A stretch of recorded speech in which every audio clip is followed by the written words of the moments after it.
host, Mainz, and my colleague, directly opposite me, is Mr. Neil Dutton. How are we, Neil? Splendid. The overcome geographical boundaries for this one.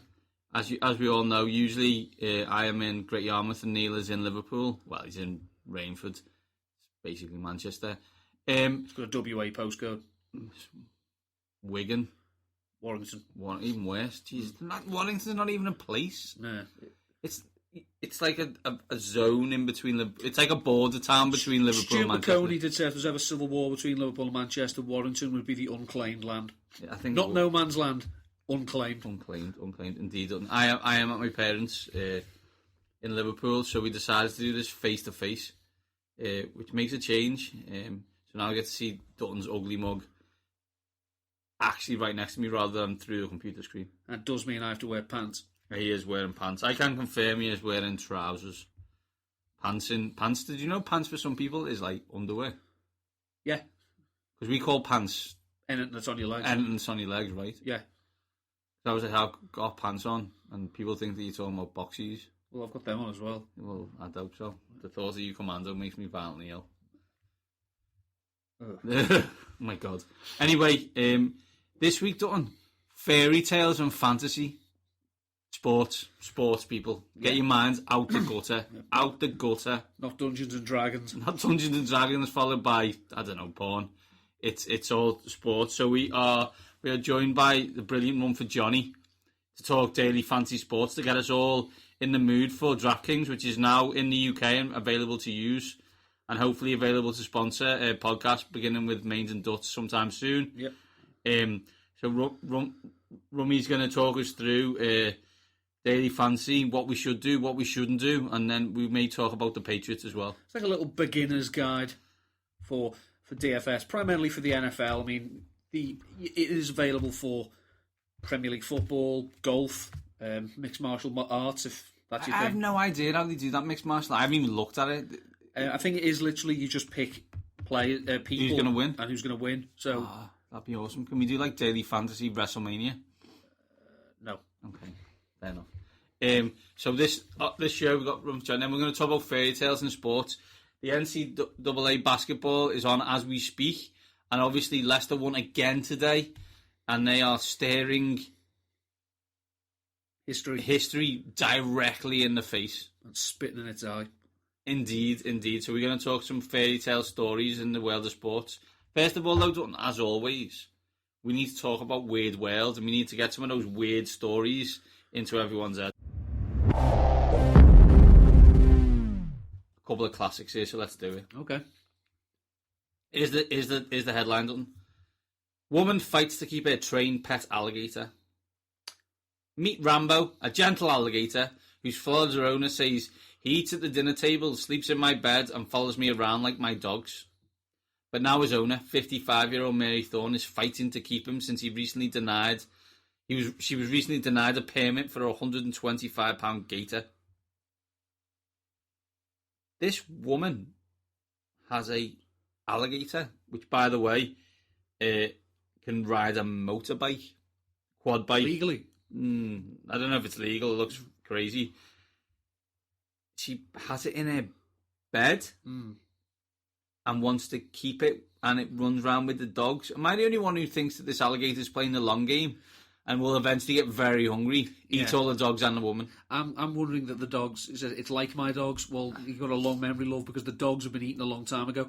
It's one of those things that that type of, having this type of pet reminds me, of Siegfried and Roy, in Las Vegas, where once the tiger, in the words of the reporter, went crazy and attacked one of the handlers. No, the tiger didn't go crazy. It went tiger.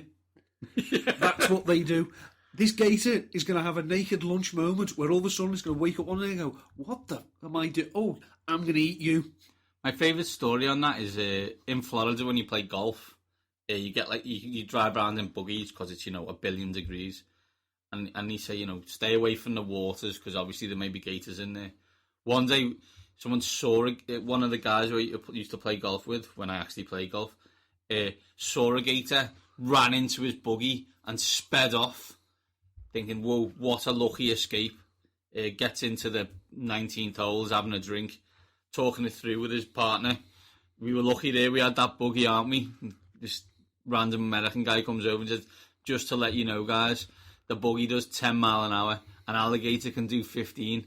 It decided you weren't lunch today. Yeah. Don't think about it any other way." No, unless you've got a jet-powered golf cart. And ultimately, if it comes down to that, if it catches you, you don't have to outrun the gator. You just have to outrun your mate.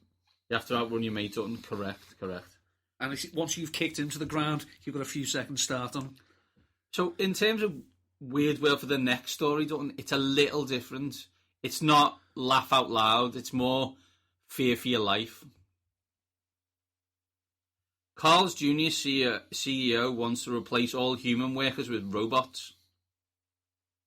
Does this fella have like a monocle and a white cat? Wait there. I want to try it, CEO Andy Puzder's told Business Insider. We could have a restaurant that focused on all natural products, where you order at the kiosk, you pay at the credit card, your order pops up and you never see a person. This sounds like a dream. Can we do this on trains?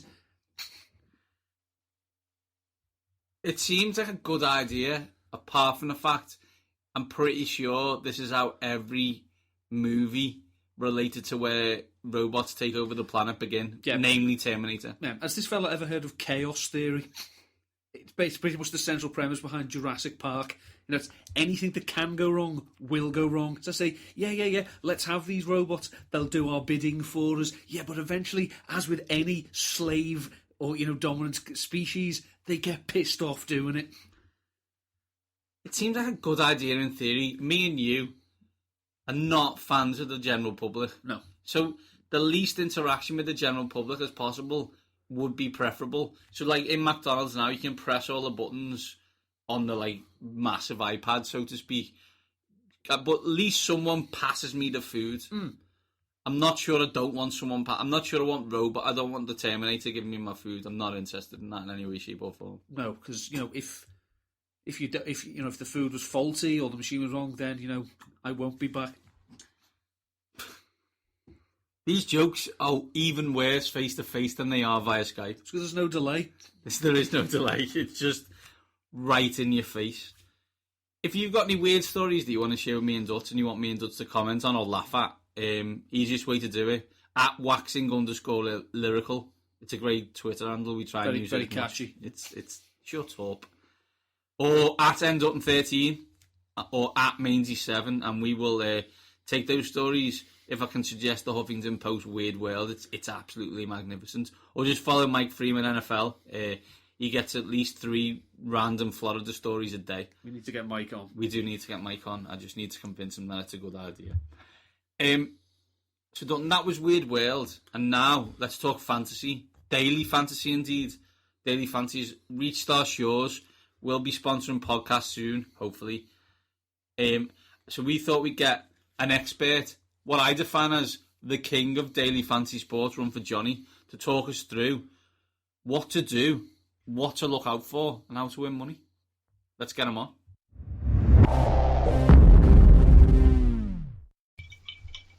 And joining us now on Waxing Lyrical with Mainz and Dutts, it's Rumford Johnny. Rumford is what we would describe as the king of daily fantasy sport. So we thought we'd get him on because it's coming to the UK and we need to understand what it's all about. Rumford, how are we, sir? I'm well, guys. Thanks for having me. I am certainly not the king, but I'm glad. Hey, listen, if anybody's going to anoint me, it's going to be somebody from across the pond. So I appreciate that. But yeah, I love DFS. I mean, I spent talking about it for a full season on the Rummy and Ray podcast last year. I know you guys are aware, and I'm excited for you guys. I'm excited for you guys to really kind of burn through your entire savings to play daily fantasy, or at least try not to and make some money. But yeah, it's a lot of fun. It's very, very addictive, and in a good, healthy way, as long as you are smart about it. And I think there's, a lot for people to learn before they really get involved into this. So hopefully I can shed some light on how to get started and really how to build a bankroll, basically. And I think that's the best place to start, Rummy, is that obviously the DraftKings who've joined us here in the UK have started trying to force the soccer on us, but obviously me and Neil heavily focused on the NFL, so we've got 6 months, 7 months to get this bad boy right. So I suppose the question is that obviously we're so used to the whole season's world of fantasy. Is there any specific rules, regulations, strategies that you think the people in the UK should be following when they first start doing this? Well, first of all, I mean, start with something that you care about, a sport that you care about. You guys just both talked about how you love American football. Obviously, soccer or UK football, European football is huge where you guys are. So if people love that and you understand it, you understand the players, the nuances of the game, that's really where you should be focusing first, because it's going to be a lot easier for you than the average person signing up who knows nothing. Because there's a lot of those people that sign up that just say, oh, I'm going to jump in and start playing this sport, and when they know nothing about it, and they lose a lot of money. You'll gladly take their money because you know a little bit more than they do. So you should always focus on something that you love, number one, a game that you love, a game that you understand and have some knowledge of, and really start small. Start building a bankroll. So for football purposes, I'll give you an example. There are a lot of different types of games on DraftKings. There's GPPs, which is a tournament, which is a lot of different people. There are different size ones. There are small tournaments. There are large tournaments, like the Millionaire Maker. Those tend to be games where you really want to try to pick players that are going to be low owned to sort of differentiate yourself from the pack. So maybe you pick a player that you think is going to get a lot of targets in a specific game, but a lot of people aren't really aware of. They're not really, because it's a PPR, point per reception platform. So maybe you want to look at a player that you think is sort of sneaky under the radar. You add them to your roster, and if they're, say, 1% to 2% owned, that really puts you 98% above the rest of the field. You know what I'm saying? So those are the kind of things that you need to think about when you're playing in the big contest where you want to win some money. But generally, when you're starting out, you want to play head-to-heads. Now, the head-to-heads could be anywhere from $1 to a few $100s. And those are where you're just matching up against one person, and that's the field, really. You're just facing off against one person. So you just really want to put together pretty much the safest lineup that you can, knowing that you can beat that person head-to-head and win out for the week. So I think that's something that people need to start thinking about when they get involved in this. I mean say your bankroll is, I don't know. I'll use American dollars here, but you guys, you could translate. Say if it's $200 you're starting for the season, that's what you're allowing yourself to play. Each week you're going to divide that up into 16 weeks of the season and say, I'm going to use a percentage of this and use head-to-heads. Maybe I'm going to start $1 to $2 head-to-heads against 10 opponents. Now, the beauty of DraftKings is that DraftKings allows you to not get scooped. And what I mean by scooped, guys, is that a lot of really advanced players will do that. They'll look for people that post a bunch of head-to-heads, and they'll scoop up all of their games. And they'll probably beat you, and they'll take all of your money. So what DraftKings does, it allows you, and I don't know that other sites all have this element, but what DraftKings allows you to do is limit one player to one game, so you can not get scooped. So you can put out, say, 10 games of $5 each, where you're obviously going to make a certain amount. There's rake, which the site gets, which is like a little bit of, they get to keep a little bit of that money to keep operations going. So they get $1 out of that cut, and you get $9 if you win the game. So if you do 10 games, obviously you're going to get a certain amount of money. $90. So I mean, that's kind of what you're looking at. It's what you're hoping to build your bankroll through head-to-heads, because they generally are easier to win money. It's a smaller field. You only have to beat one person, and you don't have to be perfect. You just have to put together a really solid lineup and, try to win at least more than half of your games. And if you do that, you're in the positive net. each week, and you roll over that money each week and try to build your bankroll that way. I'd say a very small percentage of your game should be the GPPs or tournaments where it's obviously a bigger prize for you to win, but the chances of you winning are much smaller with the field because there's going to be a lot of people that say for instance, like it's a GPP where you have a maximum of 300 entries. The average person who's starting out is not going to enter 300 times, unless they're residing at Buckingham Palace. They're not going to be doing that. So for the most part, you're going to be entering smaller, a couple of GPPs here and there to be a very small percentage of your bankroll each week, and you're going to get a shot at trying to win a lot of money. And like I talked about, it's going to be a very small percentage of your weekly investment. So if you're say I talked about earlier, you're playing 10 heads-to-heads, maybe you're entering 1 to 2 GPPs. And that's really how you should start out. You really shouldn't be, going all in on GPPs like you're buying lottery tickets, because it's like the lottery, like anything else, very few people win. It's only one person per lottery. So that's something that you don't want to go heavily invested in, because you don't, number one, have the capital, you don't have the experience, and you're probably going to end up burning through money, faster than you can make any. So that's sort of where I start when I tell people this is how you should really be looking at starting out your daily fantasy adventure, if you will, and getting better at it every year.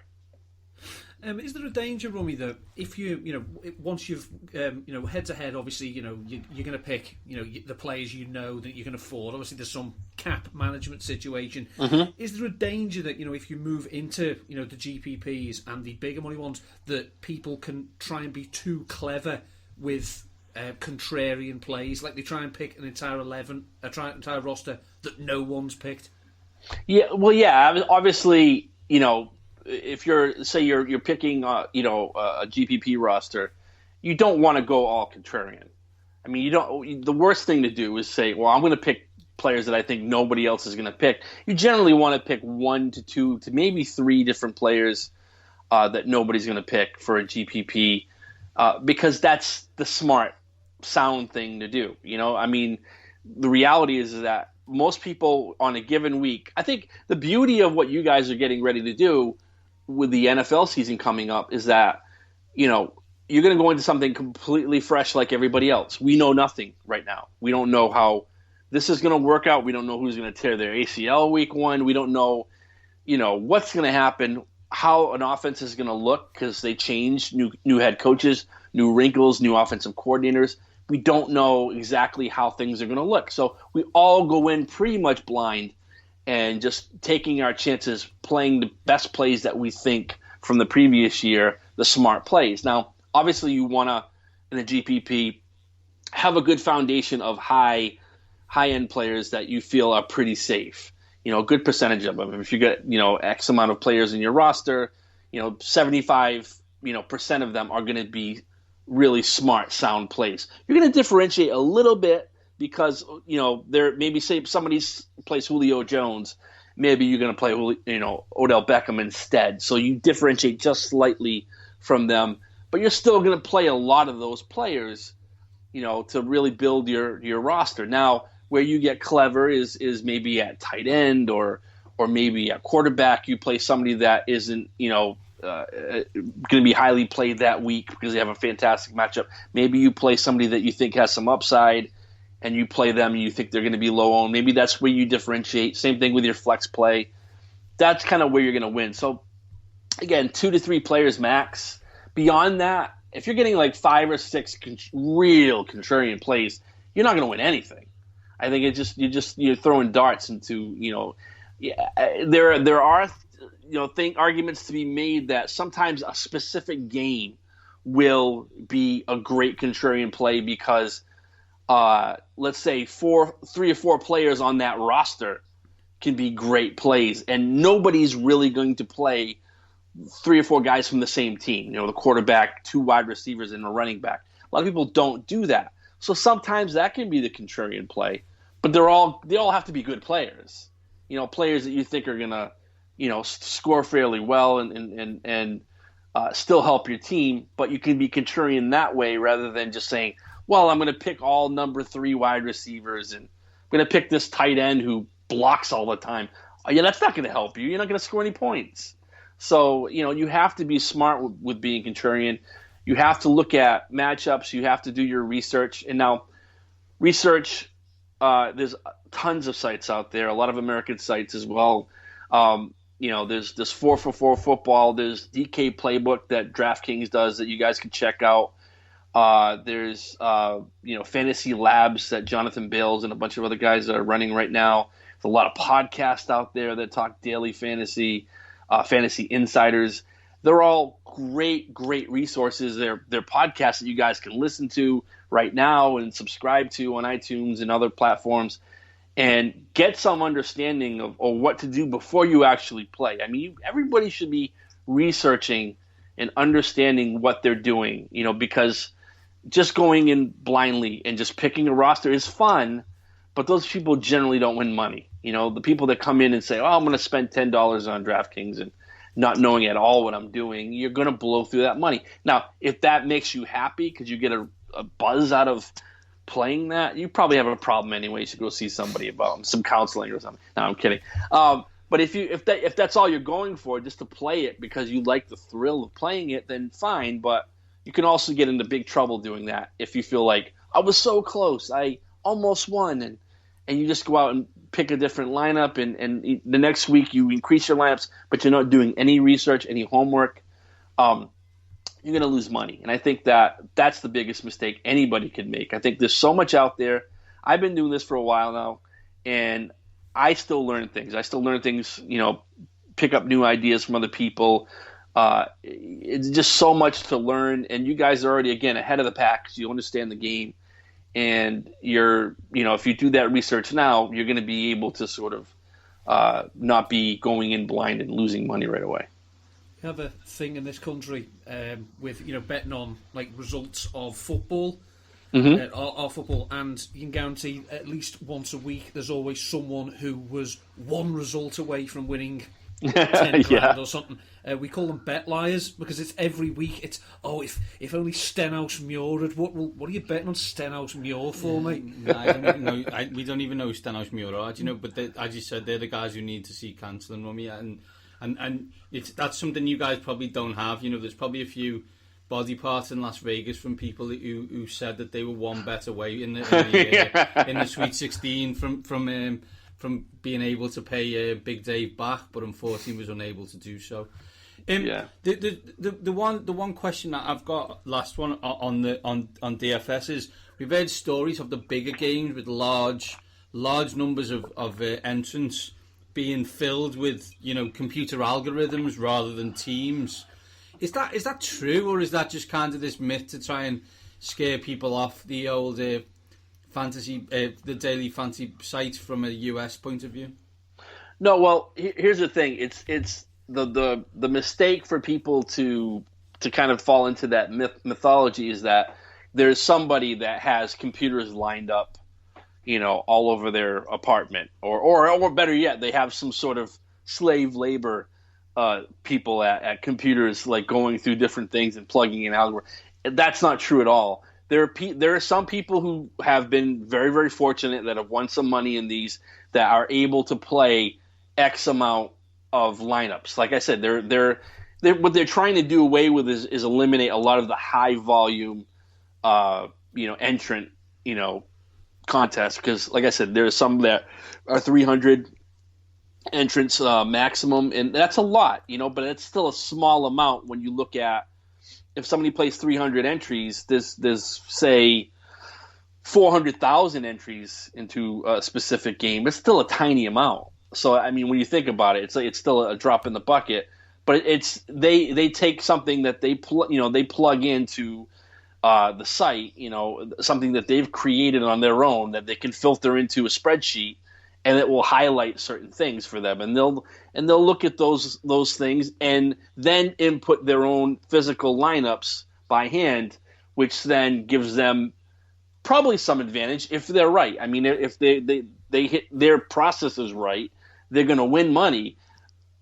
they're not always right. I mean, some things happen. Like somebody gets hurt in the first quarter. If 80% of their lineups have that player, they're screwed. And they're not just screwed like on a small level like us or intermediate level. They're screwed on a large level, like thousands and thousands of dollars, because they've accumulated enough money and that now they can play at higher volumes, but they're going to lose a lot of money too. So yeah, of course these guys are have an advantage because they're playing higher volume, but it's not like they're the supercomputer that goes into this. They're still inputting lineups by hand. They're still, it's a job for them. It's a full-time job, and we couldn't play DraftKings without some of these guys because they're playing at such high volumes. They're feeding the monster. They're feeding the these games. They're feeding the ability for them to have these big games because again, there's only so much that so much money that you can put into a GPP unless people come to the table with 300 entries. Somebody comes with 100 entries. That's going to feed it, and there's a lot of times where they don't fill these contests and DraftKings takes a hit. There's what they call overlay, where there's so many people that haven't filled up that contest. The site then has to make that up. DraftKings then has to make up that pay. So they are counting on people that play high volume to keep those things going. Otherwise, it doesn't happen. Otherwise, we don't have the conversation that we're having now that you guys get to play this in England and Ireland, Scotland, whatever. It's not going to happen for you guys unless it becomes that popular and it's that effective and that sustaining, from year to year with high volume players. Now, I'm not one of those guys. I know people personally that are, but they've also won Millionaire Makers. They've also won $100,000, other GPPs and so forth and so on. They're able to do that. And, again, this is their job. This is their full-time job. And there are going to be a small amount, and I say a small amount, a very small percentage of those players are going to be on those sites all the time because that's what they do for a living. The rest of us, I've won money doing it. I mean, and I've won money in the same GPPs as other people, and I've seen some of their lineups that weren't as good as mine, and I've made more money than them on certain ones. But other times you're in a GPP with them and they win the whole thing. But you scroll down and you see that they've got 50 lineups that are garbage that two of the guys get hurt in their lineup. That happens. So you have to consider that too. That they're making a lot of money, but they're also losing a ton of money. But they're also feeding the pot. That makes sense. Total sense, Rumi. Total sense. Need money to make money. It's the standard. Exactly. Standard way of the world. Patriots fan. I have two questions for you. First question is: do you ever get do you ever get bored of winning? Because in American sports, for those who don't watch them as much as say me and Neil, they are almost built so teams are not consistently successful, or if they are good, they do have drop-offs. The Patriots have been good for 20 years almost. Mm-hmm. Is it almost, are you waiting to be able to, look through your draft so you can find out who's going to be the number one pick, or you're like, I couldn't give a stuff about the draft and I'm more than happy to be winning or losing in the AFC title game every year? Because Robbie, it is, it's a wonderful conversation to have with your friends when they say, well, would you not rather lose out now so you get a better draft pick? That rather than, well, when we get number one seed, that one, the other side of the coin, that's interesting as well. It is, but honestly, I was, now I'm older, guys. I'm in my 40s now, so I remember the terrible Patriots teams. I mean, really bad, like having the first pick in the draft in those years. And I was younger too, and I looked at the other teams, the Joe Montana 49ers, and the 1990s Dallas Cowboys, and even when I was really young, the 70s Steelers, and I idolized those teams. I thought they were fantastic, and they drafted so well.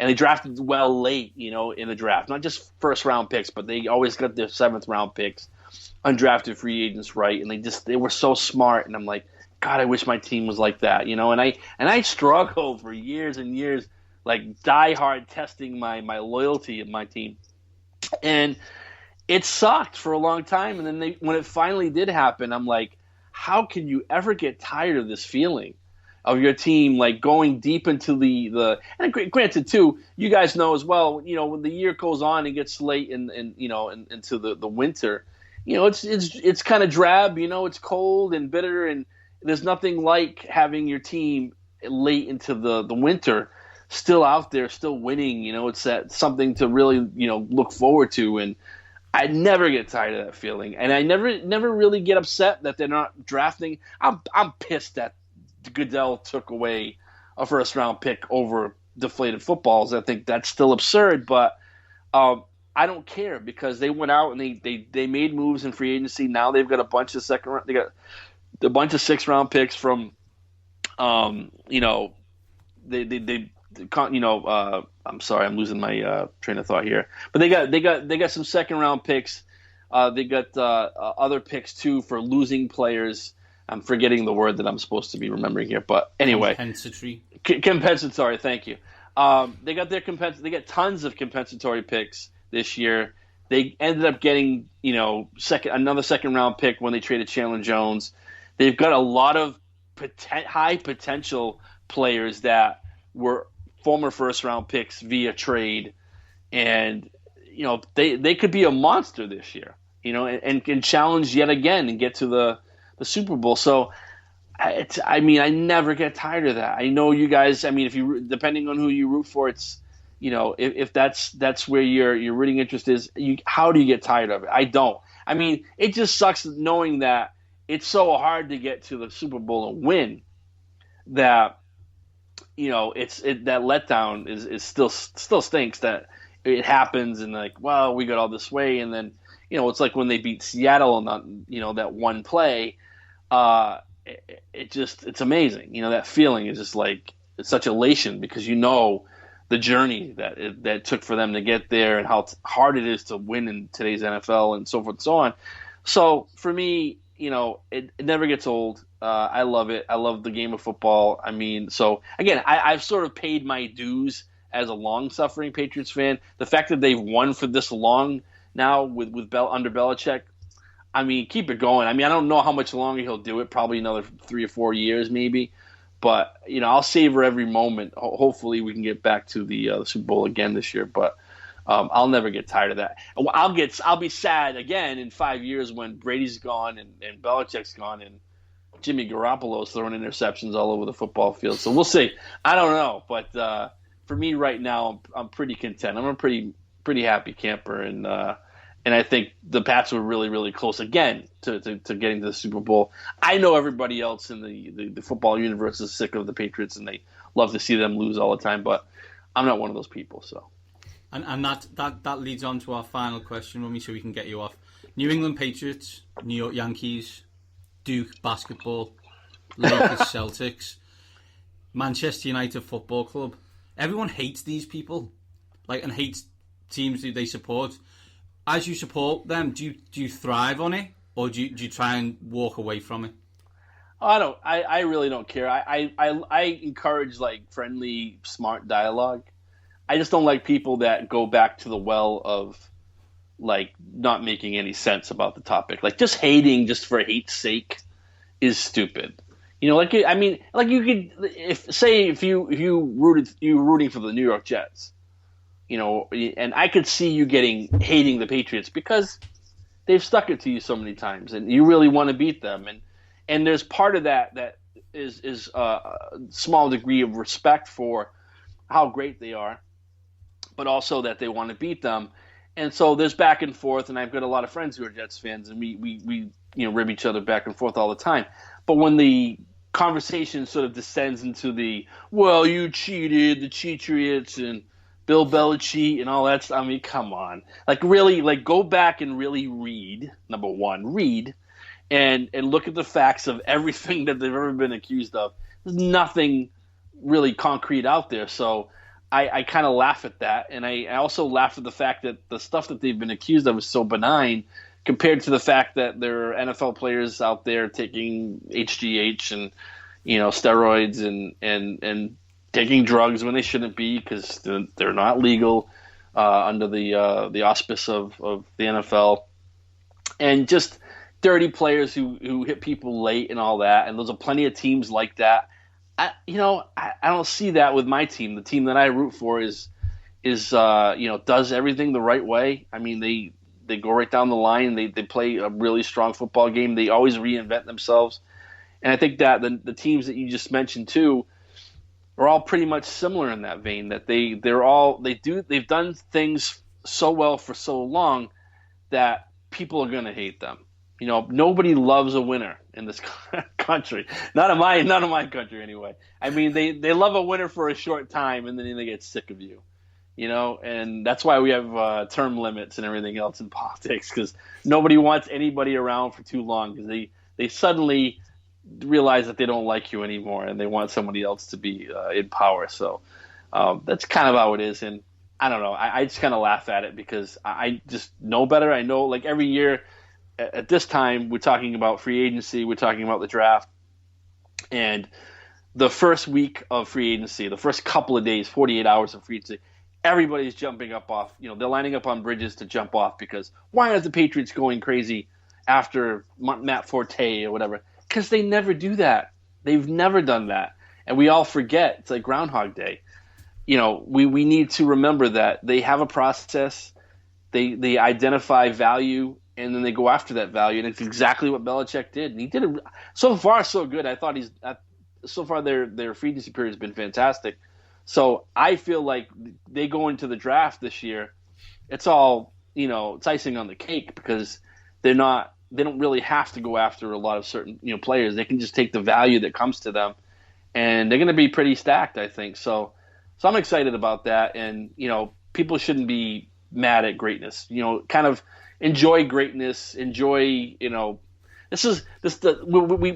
make a meme of Michael Jordan, who was the greatest basketball player of all time because he cried once, and that sort of signifies sadness, like being bad at something, which is always funny to me because, the guy's incredible, but this is like how quickly we forget things.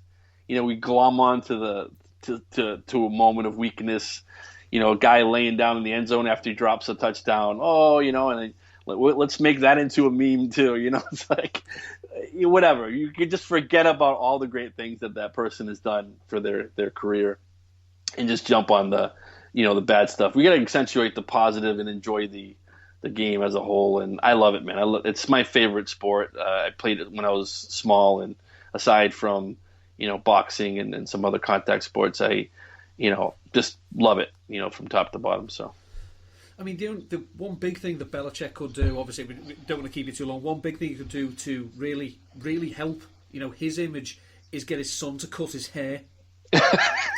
Have you seen his son's hair? I saw a picture. His son's hair is not much better than his, so I don't know about that.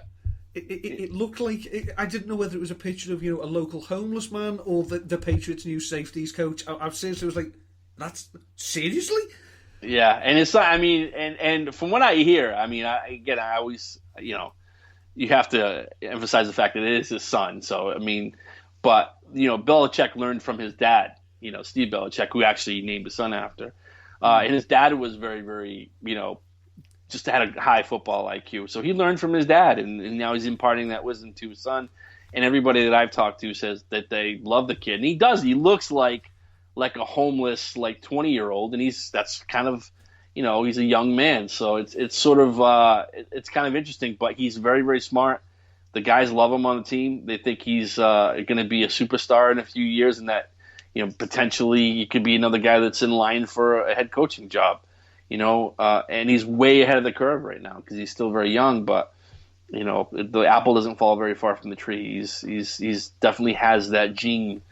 And so I'm excited. I'm excited for this year to see how it goes. And, I think there's a lot of teams that got better via free agency. But sometimes people winning on paper, now at this point in the year isn't always how it always ends up at the end of the season. We've seen a lot of bad free agent acquisitions that just sort of never do anything. Just say Miami, Romy. I don't know. I think you can look at it sort of a 50-50 situation with Miami. I think they've done some smart things, but I also think that, they struggle to keep their great players that are in-house. And I think that's a mistake. I think the smart teams know which players that they should keep around and will try to keep them around. And I know a lot of people were, not to go off on a Patriots tangent again, but, a lot of people were upset about Chandler Jones, but reality was he was outplayed by Jabal Sheard. Some of the other, bringing in, Chris Long was really smart on a 1-year deal. I mean, a guy that wants to win, he's going to play like, he's going to be like a rabid pit bull out there, I think, this year. So, I mean, to bring him in on a $2 million deal or pay Chandler Jones $6 million and have to extend him potentially for next year, the following year to a huge contract, probably wasn't the smart thing. And they did the right thing, moving him now and getting something for him than having him hit the, free agency market and have somebody way overpay for him, because they would. So it made sense to make that move now, and that's what you need to do. You need to think about the players like, Jamie Collins that they have, that they definitely want to extend. Dante Hightower is somebody else that they want to extend as well. Guys that they feel that are going to be anchors of their defense.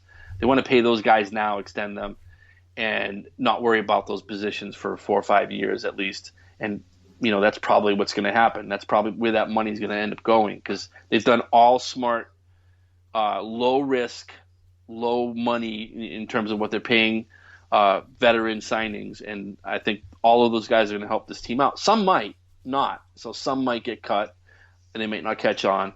But I think most of them will, and I think that's very smart. And that's how most teams should attack free agency. You shouldn't go out and try to win, in a Madden fashion, overpay for, the biggest name on the market and make a splash, because those players don't always fit the scheme.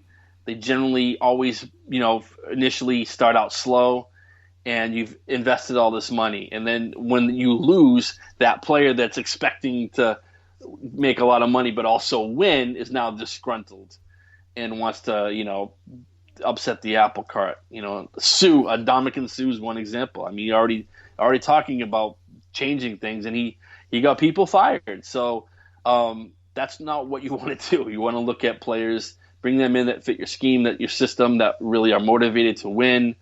And it's easier to say when your team is a good team and they've been to the Super Bowl recently and won, and they've won frequently like the Patriots, because some players that have been lost sort of in that landscape of losing for a decade plus or whatever, they're more than happy to come at a discount. Not everybody's going to be able to do that. You're going to have to overpay for somebody if you're a bad team. But that's always a bad recipe. It always ends up with a disgruntled player, or a Jimmy Graham who's hurt, and they've went crazy paying him as well. Hopefully he bounces back this year, but there's no saying for sure that he will, because his injuries are the variety that could be nagging into the future. So it's interesting. I think that all those little things that we talk about right now this time of year can shape a team really for the good, the greater good, and sometimes can really take their season apart. So it's interesting to pay attention to those teams that are making those smart moves.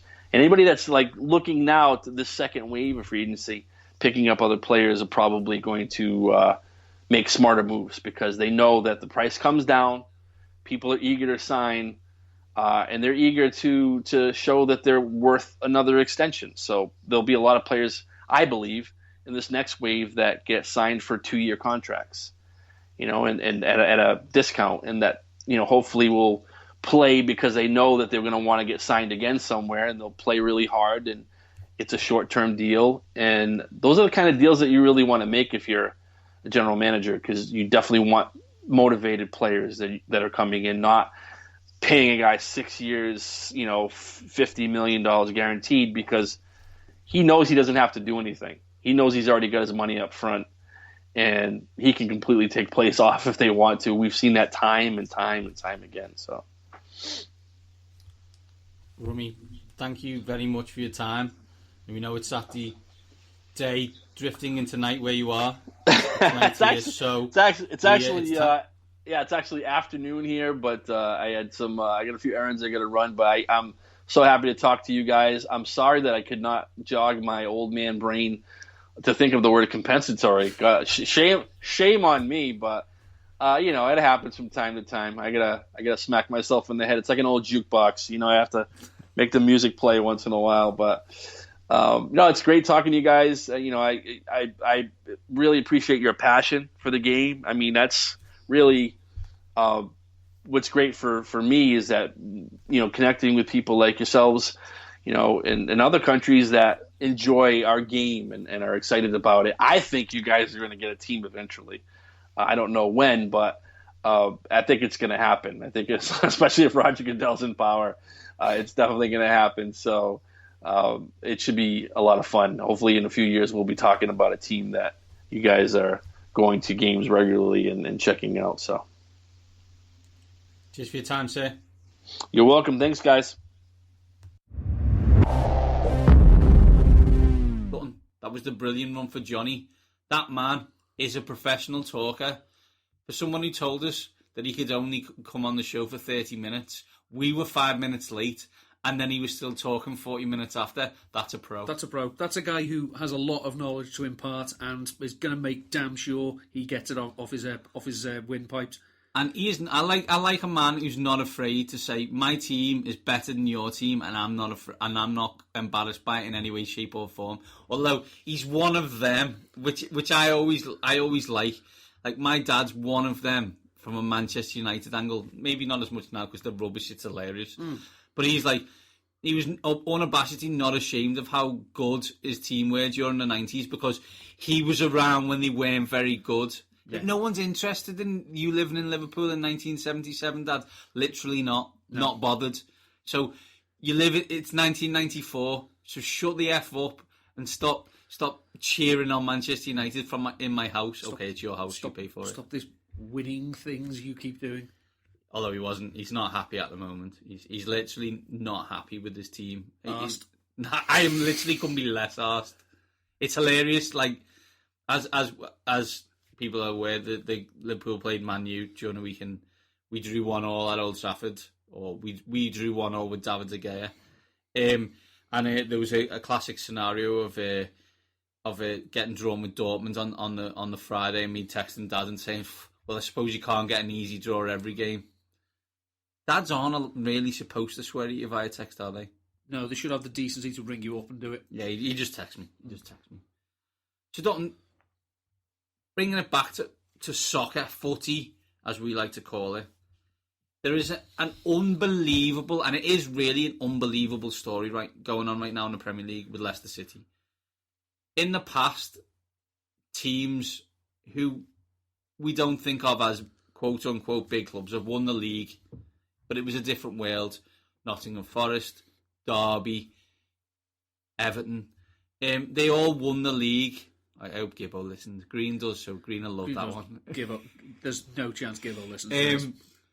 They won the league, but only once or twice, and that's fine. But it was a completely different world, and most of the players in the team were from the local area. You looked out. You may got one player, and you won the league.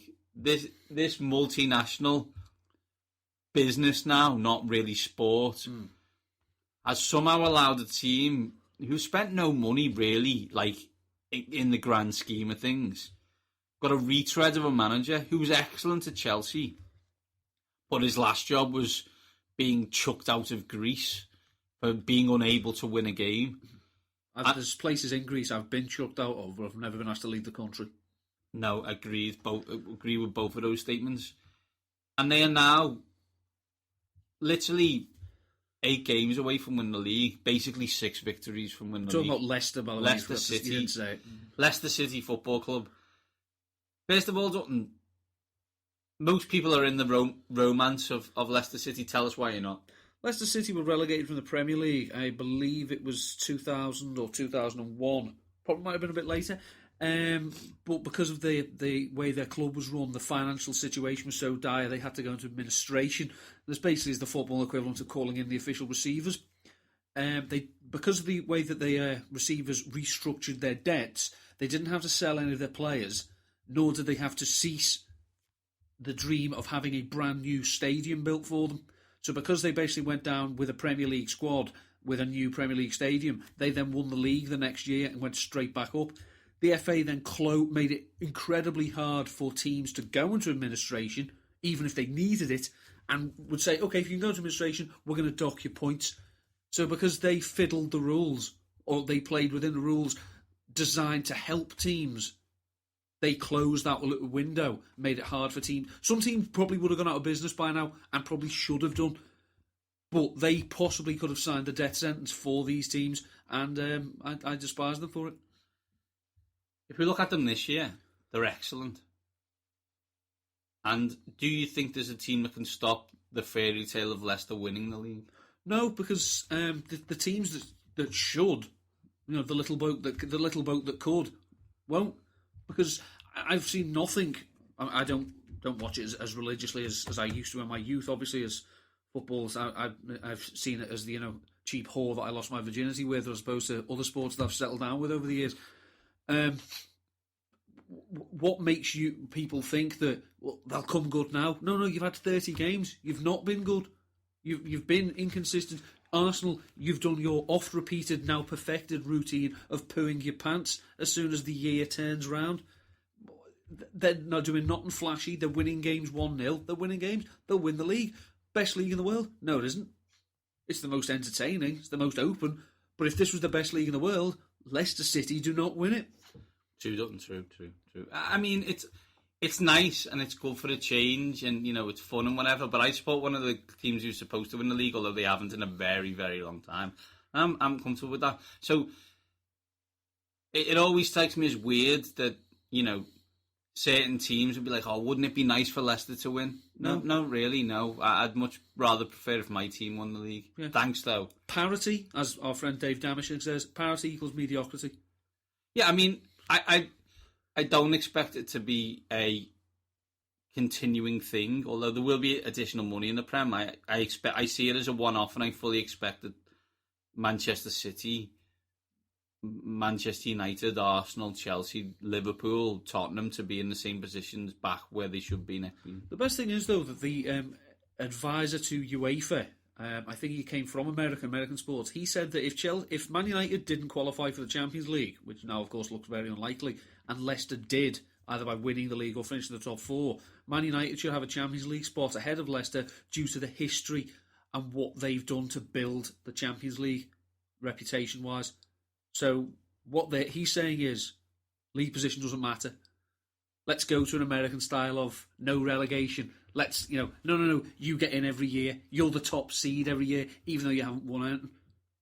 I totally disagree with that, apart from the fact I quite like the concept of a European Super League, because I'd be in it. Well, go on. You piss off and have your own league. Play with yourselves. Have your multi-million-dollar deals and never have to bother us again. That'd be amazing. And imagine how much we get battered by some of them teams. It'd be awesome. But it's okay, because you can play them again next year, because we won't get relegated, so who cares? Because you've won the European Cup 5 times. Ergo, you must be entitled to it. Not Forest have won it twice. What's the cut-off point? There's some top European clubs who've never won the European Cup, but they're in it every year. Who are those top European clubs? I don't know. How many times? Inter won it twice? Twice. Same number as Nottingham Forest. Do Inter get in? I think Inter have won it 3 times, but 2 of them were in the 1960s, so I'm not even sure they even count. Yeah. I'm just suggesting, Dutton, that it would be useful if we were just allowed to do what we wanted when we wanted and got all the money. That's all I'm saying. I'm not being precious, and I'm happy to sound like an absolute tool.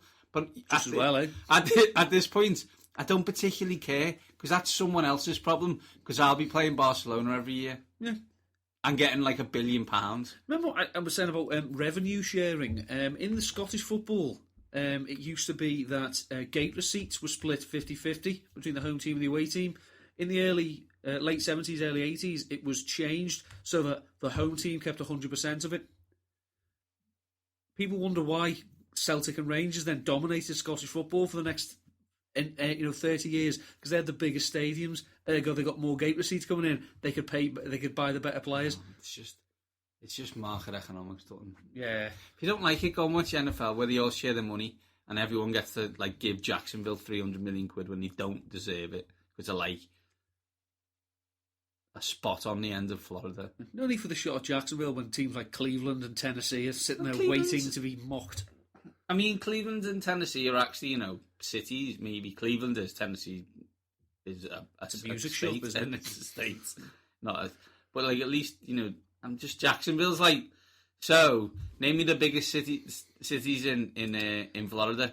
Number 7, Jacksonville. Okay, so why have you got an NFL team again? Dollar. Oh yeah, dollar bill. Nice sunshine. It is sunny. It is sunny. No state income tax. Just a few reasons. Dutton, you've got a fairy tale, and it relates to the NFL. So let's hear it. Well, the ultimate fairy tale for the NFL. This was pretty much when I came into watching it. Was the year that the St. Louis Rams won the Super Bowl. St. Louis Rams, remember them? Didn't they used to be the LA Rams? And now they're the LA Rams again. Okay, yeah. okay. Obviously, to fans of the NFL, the story is well known.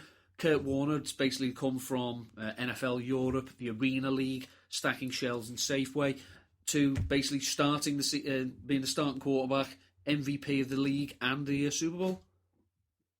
It was just it was boys' own stuff. It was the ultimate feel good story. His whole life was a 1,000,000-to-1 shot and all that jazz. I love Kurt Warner, right? He loved God. Like that was what I was going to say. I love 96% of Kurt Warner. There's 4% God stuff that I'm like, nah, I'm out on this, Kurt. I'm interested in your thoughts on the NFL. I loved you as a player. I'm not interested in your thoughts on religion. I'm just not. So if you could do me a favour and every time you talk, not bring it up, which you do, that'd be cool. This is not just aimed at Kurt Warner. We're talking about Kurt Warner, so we'll use Kurt Warner as our guys to say, I'm not interested in your thoughts on religion, anyone. No. I don't care. If you do your own podcast related to religion, that's a cool story, and the 4 people who listen to it will be made up. Yeah. I don't want to hear about it when you're talking about sport. But to be fair, if you do a podcast about religion, you don't mind talking to people who aren't there, because that's what you're doing. Ooh. It's now the time to bring up the St. Patrick's. Yeah. As George Carlin said, people are prepared to believe that there's an all-powerful being above us, but if you put wet paint on a sign, they'll touch it. As we speak, Dutton, it's March Madness, and that doesn't mean that there's a load of Americans who think I'm Irish for the day. Because you're not. You're not. You've never been to Ireland. You're not. Did you see this map? You're not, no. Yeah, you're not. No, trying to get started on just because you're born in Boston does not make you Irish. No, you've got an O and an apostrophe at the front of your name, you're not Irish. It doesn't. It's fine. New York, no. Sorry, New York, you too. Yeah. You're not Irish. Chicago, no. No, you're not. I understand why you think you're Irish, because 250 years ago, your family decided that they didn't want potatoes anymore and left, and that's cool. Mm. But if that's your great granddad, you are then not Irish. No, you're American. You're American. My ancestors in 1066 came over with William the Conqueror. I am not, I repeat, not French. No. I don't celebrate Bastille Day. No. I don't sing La Marseillaise, although it is a really good national anthem. Very, very emotive. Yeah. Better than ours. Me and you farting in tune is better than our national anthem. Or out. You're not Irish. Anyway, back to this.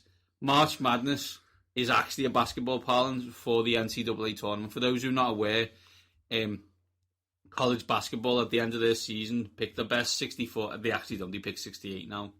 They have a playing game. Don't. Only the Americans can screw up an easily divisible system and add extra numbers. I think Goodell wants to do that. I think probably. 64 teams, down to 1 national titles. A lot of the time, the big teams win, but sometimes they don't. Now, it's very rare that a upset team get all the way to the final and win it. Couple had happened, NC State, whatever. Best one is they have a concept called major conferences and mid-major conferences. The biggest one originally was 2005-2006. George Mason, who had planned to go be third in their garbage division, ended up getting to the Final Four, which is the semi-finals of their thing. They were a 11 seed, so they do it as 4-1s, 4-2s, 4-3s, whatever. and they ended up beating a 6, a 3, a 7, and a 1. So pretty good effort. Like, so this sport, we don't understand basketball. Me and Dutton were talking about this before when we were watching it. Don't really understand it. We're never really good at it. It wasn't big in our schools. No, I mean, although the first time I broke my nose was playing basketball. Only Neil could break his nose in a non-contact sport. Before the game had even started. Then, this is what we need to say on the matter. I'm just not sure that any game should have that many points. No, it becomes... It loses it's scarcity decides value. This is why a 1-0 win is better than a 11-10 win, because it's like you're so unfazed by the last every goal. Then it's like that NFL game last season, New Orleans against the Giants. That wasn't fun. That was arena football. I'm not interested. It's tennis. You're going back and forth. It's got me neck. The games, because the 1-on-1 straight knockout in the NCAA tournament, it brings about that fairy tale atmosphere. It brings about that thing. And this season already, Middle Tennessee State, I don't even know where that is, beat Michigan State. I've actually heard of them, Kirk Cousins. And yeah, he's the Stephen F. Austin. I don't know what the F stands for. I hope it is that. Probably isn't. I hope it is though, because that'd be awesome. They beat Paul F. Newman. Yeah. Yeah. Donovan F. McNabb. They beat. Oh God, who did they beat? Michigan State. No. No, they didn't beat Michigan State. They beat USC or someone like that. I can't remember. They beat someone who's much better than they are and shouldn't have beat them. They did. Purdue they beat. Yeah, Purdue they beat. I'm just now thinking what F can stand for. I need to go and find out. But probably Fitzgerald, let's be honest. That's nowhere near as cool. Dutton, next fairy tale from you. Well, golf is always a sport that seems to lend itself to the fairy tale. It's probably It's the fact that, golf is one of these things that it's always, when you win golf, it's because you're there at the end. Too many times you've seen league titles with the team that wins the league not even playing, because results have gone their way. And so one of the most poignant fairy tales recently was Darren Clark. Was it 2006? I want to say. I think it was late in that. It was late in that. It was like 2009, 2010. Was it the Open? The Open. And won. This was mere months after his wife passed away from cancer. Now, obviously, incredibly traumatic thing to get back on the horse to actually playing the sport again, but to actually win one of the few majors that are available. That's that. You'd have to have a glass eye not to have a tear in it at a situation like that. To be fair, me and you could see someone trip over and start crying. We're emotional men, Yeah. I'd be laughing first. Yeah, and then I'd cry. Well, to be honest, didn't your daughter break a leg and we were like, there's nothing wrong with her? No, you were like, you wanted her to run off a dislocated knee. Dr. Mannering. I did want to do that. I'd like to defend myself and say I didn't see you, suggesting that she'd broken anything. And I quote, I had a look at it and nothing seemed to be wrong. Yeah, I was just cleaning it off and it went off. It's that gun selfie story all over again. Yeah. By the way, Stephen F. Austin is Stephen Fuller Austin, who was an American impresario born in Virginia and raised in Missouri. He was born in 1793 and died in 1836. And Stephen S. Austin beat West Virginia, not who I said they did. Do you know Roland Garros tennis stadium? Roland Garros was a French fighter pilot. What's that got to do with tennis? I have no idea. Yeah, Why did he play on clay? Well, yeah, or on white. He's French, so play on white flags. Be a better game. Be over quicker. Surrender, cheese eating surrender monkeys. Yeah, playing tennis on a white surface. Are we beating them in the rugby right now? Who cares? I don't care about rugby. It's not interesting. Couldn't be less asked. Should we be bothered though? Being patriotic? Oh no, we're not patriotic either. So I'm selectively patriotic. I support the England cricket team. Yeah, it's like I'm going on a stag do with a load of Welsh people, and they were like, the day we go, it's England versus Wales in the footy, and I was like, so? Do you want to take someone who gives a flying? After seeing those New England kits, I'm even less bothered than I was before. No, look. I mean, worse than the colour dry kits. The speed dry, whatever they call them in the NFL, the Thursday night. these look horrendous. And put it this way, they do nothing for the fuller figured man. There's no way of fat. There's going to be a lot of fat lads, probably from the south, because they love England. Yeah. In Paris, Marseille, Lyon, and running out of cities beginning in France. Leaving absolutely nothing to the imagination as they walk around in what is essentially swimwear. Why? So there's two... Sorry, I'm going to stay on the kitty. We're off on a tangent, but why are the sleeves different colours than the white? Why we decided that white is not an acceptable all colour? And also why we decided that we're going to wear red socks? What is wrong with white, navy blue shorts, white socks? How do you get that wrong? Basically what you're saying is, what is wrong with the England 1990 kit? Why did we ever change it? No, there's nothing wrong with it. Just because you paint a stripe on it doesn't make the players run faster. It's not going to make them not miss penalties. Let's focus on that. Let's focus on them actually looking like a team before they look like a gang of tossers. There was a guy on TalkSport this week who rang up to complain that the host had said that England had no chance of winning the Euros, and I was like, "What? Yeah, why did they let this fella on?" He didn't, because it's good radio. Because then he make him look like an absolute prick when he says, "Oh, we got a great chance. We got we've got Vardy and Kane. Cool story. They got Benzema and Pogba and Griezmann, and they've got Germany, and they've got Spain." So grow the F up, get your blinkers off and realise that England haven't looked good in the tournament for about 20 years. Take the flags down, get them off your cars.